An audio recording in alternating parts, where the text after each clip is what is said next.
both Hezbollah and Iran have said that they have red lines that cannot be crossed. Israel crossed these red lines, not flagrantly, not with a massive bombardment of Beirut that killed thousands of civilians, but a targeted assassination, which is humiliating for both Hezbollah and Iran, to attack in Beirut, to attack in Tehran.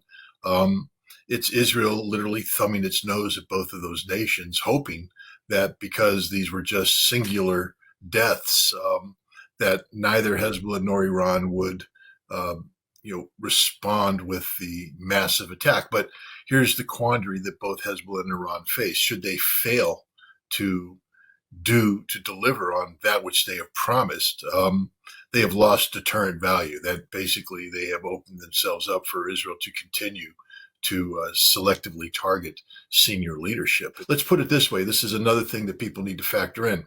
Israel's losing this war. Across the board, Israel's losing in Gaza.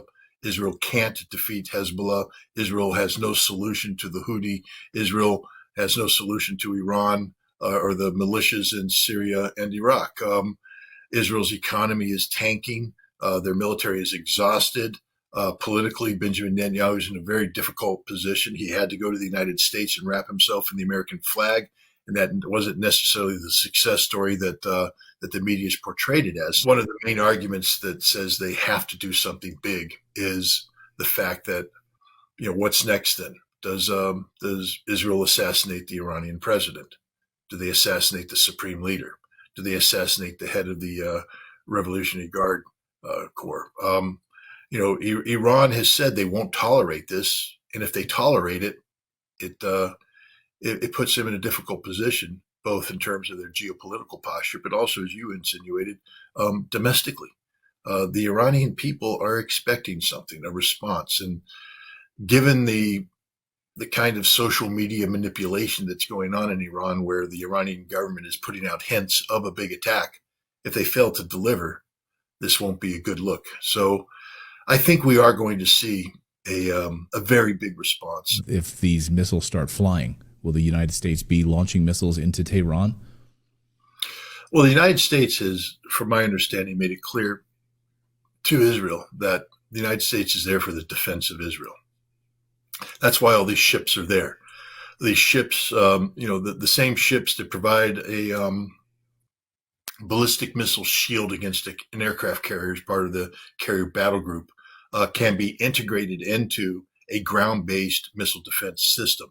And so when you look at the deployment of these cruisers and destroyers, you see that they are off the Israeli coast, which means that the Aegis radars and the missiles on board are linked into a ballistic missile architecture that includes Israel's radars, Israel's missile defense, our own ground-based missiles that are there, our overhead anti-missile architecture linked to supercomputers in the United States. We're providing a shield in the Red Sea to guard against any attack from the Houthi or Iran from that direction. So our ships are configured in a defensive configuration. They're not configured in an offensive configuration. Also, take a look at the deployment of General Kurilla, the commander of Central Command. He's in Israel. That means that his priority, the priority of Central Command, the command responsible for this region, is the defense of Israel. If the United States was posturing for a potential offensive strike against Iran, Kurilla would either be back in Tampa at the main headquarters of Central Command or forward deployed into the Central Command regional headquarters at Al-Udeid Air Base in Qatar. He's not. He's in Israel. And that's a signal to the Israelis that this is what we're about. We're going to defend you, but we will not, under any circumstances, participate in offensive military operations against Iran. And hopefully that signal is being received by the Israelis, meaning that you really need to absorb whatever Iran is getting ready to dish out and then call it a day, that you crossed the line. We don't support what you did. We're not going to abandon you, but we're not going to be with you if this thing escalates. What do you think Iran would throw at Israel this time, if it does? Older missiles, things that the Iron Dome would knock down, decoys, and then these new hypersonic missiles that would hit their target, and there's nothing that the United States and Israel could even do about it? I think, the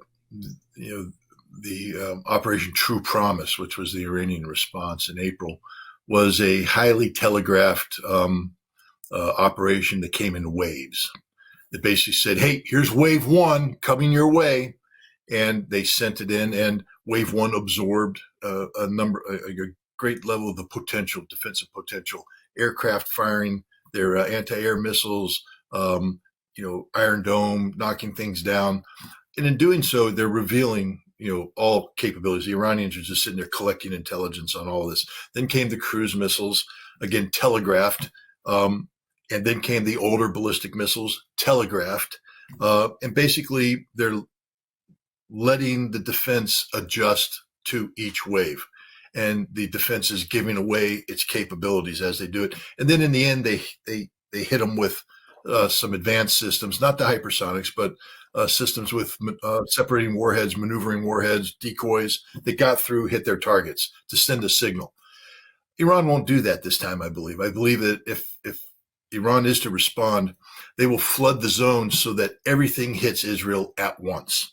And the entire system will be overwhelmed. There are too many targets, too diverse of targets. The radars will not be able to differentiate. The systems will get overwhelmed, target overload. And not only will the hypersonic missiles get through and the advanced missiles, but a good deal of the other systems are going to get through. Israel can't handle. This is equivalent to what the Soviet Union was going to do to American carrier battle groups back in the 1980s.